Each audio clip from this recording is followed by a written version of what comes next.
Hey guys, welcome to this video. Today I'm going to show you how you can create a Facebook story. So go ahead and open your Facebook account and tap on create story.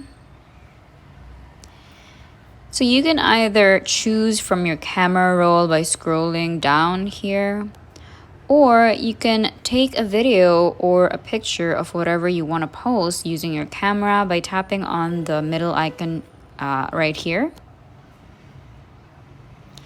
And then slide to the right to check for filters and just choose what you want to use.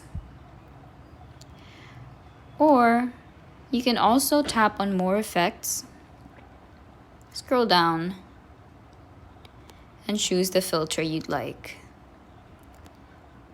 Now once that is done, just record and tap share to story.